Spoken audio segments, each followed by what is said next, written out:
그래서 만공 스님도 공부하지 않는 공부를 해라 이런 말씀하신 거야. 공부하지 않는 공부는 다른 말로 바꾸면 내가 공부하지 않고 삶이 공부가 되도록 하는 공부란 얘기예요. 그러니까 자기가 공부하려고 하시면 안 돼. 그러면 여러분이 하실 건 뭐야? 오로지 삶의 매 순간 내가 이 동그라미 자리를 일단 먼저 깨닫고 그 다음에 이 자리가 봄과 알매의 시선이 있다고 그랬잖아. 그죠? 그거를 자기의 몸과 마음을 대상화해가지고 계속 정견하다 보면 몸과 마음이 나를 쥐고 흔들던 일들이 점점 멀어지고 그리고 이 자리가 점점 밝아지고 확연해진다는 거예요. 그게 발정도의 길이에요. 아시겠습니까?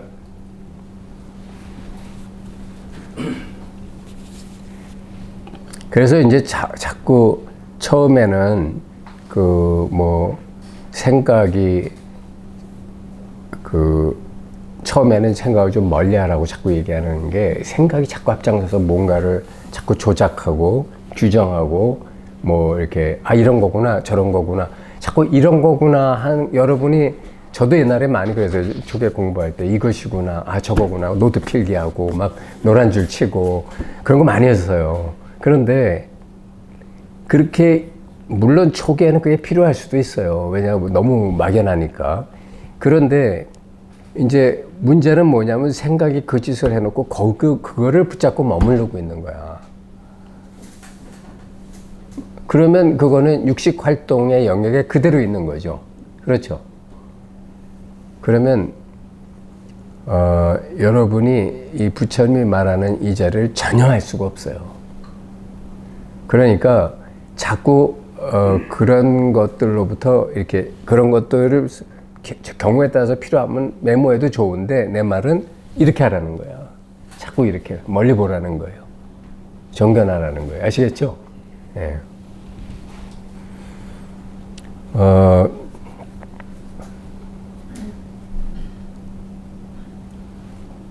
이제 생각이 초기에는 멀리 하라고 하는 이유가 이제 생각이 워낙 설치기 때문인데 여러분이 이제 어느 정도 이 공부가 이렇게 8분응산, 9분응산을 딱 넘어서 정상이 눈앞에 있는 게 보이게 되면 그 다음에 생각을 마음껏 써도 아무 문제가 없어요. 왜냐하면 이게 다 그러니까 제가 드릴 말씀이 뭐냐면 이게 이제 생각이라는 게 분별인데 초기에는 분별을 멀리해라 자꾸 이렇게 얘기를 하지만 근데 우리가 사는 게 어떻게 분별을 안 하고 살 수가 있냐고. 살다 보면 분별을 해야 될 거 아니에요. 하다못해 무슨 길거리 가는데 고추 가지를 하나 살라고 그래도 이게 좋은 놈인지 나쁜 놈인지 분별해야 되지. 그걸 어떻게 분별 안 하냐고. 그렇잖아요. 그러니까 이제 나중에 가면은 이게 어느 정도 이게 8분응선을 넘었으면은 그 다음에는 아까 우리 위니님이 99%하고 1%로 대립시켜 놨지만 사실은 1%도 다 이건데 방편상 이렇게 일단 이렇게 나눠 놓은 거다라는 말씀처럼 분별도 사실은 살아있음의 활동이에요. 안 그래요? 그러니까 이게 분별의 힘에 더 이상 이렇게 휘둘리지 않게 되면 그때는 분별을 마음껏 써도 괜찮은 거예요. 마음껏 써도 다 이거니까. 근데 이제 그 경지 가기 전에 다 이거야 하면서 막 생각대로 하면은 그때는 이 자리가 확연해지지 않은데 생각이 다시 자기를 지배하기 시작해요. 그래서 굉장히 이거를 신중하게 해야 돼.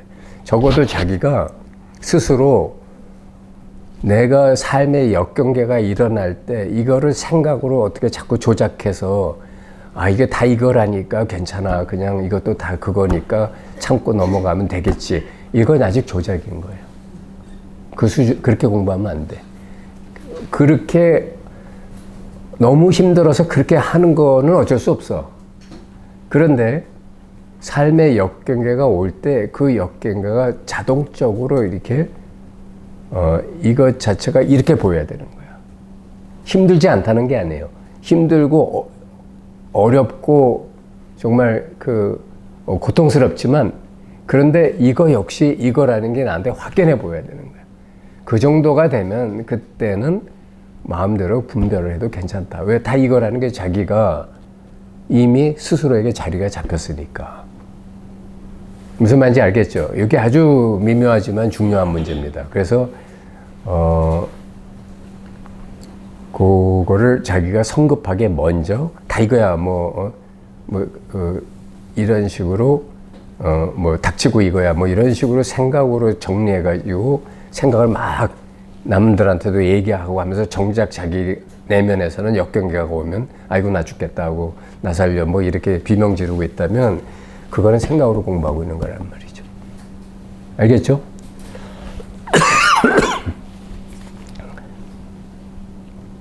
자, 이제 우리가 이렇게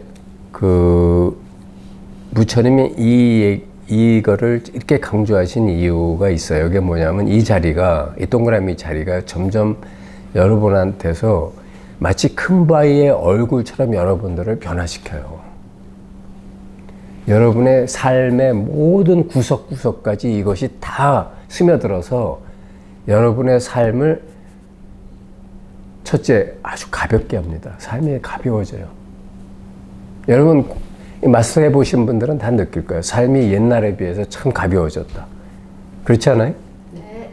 옛날에 얼마나 작은 일에 내가 그냥 지지고 볶고 걱정근심하고 콩닥콩닥 했어요. 근데 지금은 다 그냥 웬만하면 그냥 다 넘어가잖아. 별일 없이. 그렇죠? 그 다음에 삶이 시력이 좋아진 게 아닌데 세상이 밝아졌습니다. 밝아져요. 이상하게 밝아져. 얼굴도 밝아져요. 세상이 밝아지니까. 내가 사는 세상이 사람이 정말 절망사 상태일 때는 세상도 어둡습니다. 근데 사람이 희망에 이렇게 꽉 차게 되면 세상이 너무 밝고 살맛이 나요. 그렇지 않아요? 그런 거 옛날에 경험해 보지 않으셨어? 좋을 때는 너무 세상에 사는 게 기쁘고 즐겁고 내일이 기대가 되고, 너무 괴로울 때는 오늘 밤 잠자리에 들면서 이대로 죽었으면 좋겠다 이런 생각 안 해봤어요? 다 해봤죠?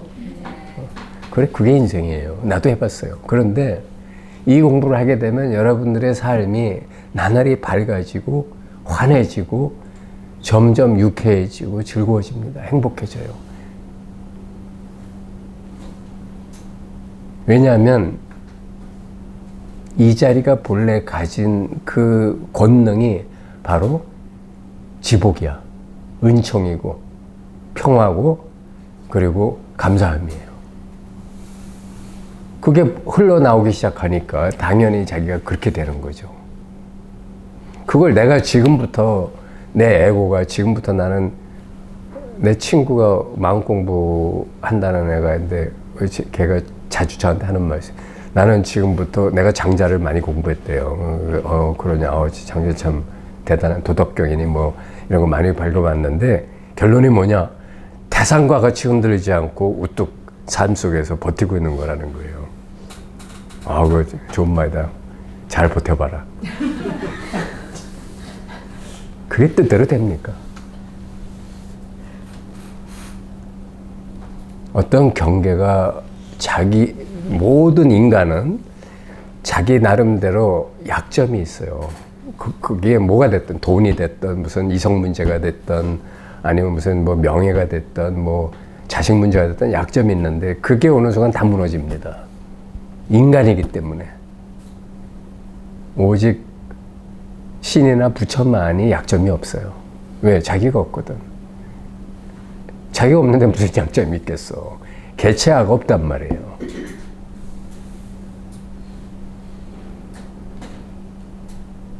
그러니까 여러분들이 자기가 공부하는 게 아니라 이렇게 우주 자체의 본질이 갖고 있는 우주 정신, 영원한 대생명, 이 자리에 합이라는 게 유일한 길이라는 거예요. 그걸 부처라고 하는 거예요. 그리고 모든 성각자들이 그거를 점점 더 가까이, 그리고 그거를 자기하고 하나가 되는 길, 그게 바로 영성을 증진하는 길이고, 사실 인류가 구원받는 길은 이 길밖에 없어요. 제가 볼 땐 그래. 이 길 말고는 아무리 자본주의 발달해가지고 해봤자 자본주의 궁극이 되니까 지금 저 미국의 트럼프 하는 거 봐봐요. 저게 자본주의의 꽃이라고 하는 미국에서 일어나는 일이에요. 농부가 농사 짓는 게 아니고 자연이 농사 짓는 것을 거듭는 것, 도우는 것과 같이 내가 날 구원하는 것이 아니고 하나님이 구원의 역사를 나를 통해서 일으키시게 하는 거예요. 무슨 말인지 아시겠죠? 하나님이, 부처님이 구원의 역사, 해탈의 역사, 깨달음의 역사를 나라는 현상 속에서 일으키시게 하는 거지 내가 깨닫는 게 아니고 내가 구원을 얻는 게 아니라는 거예요.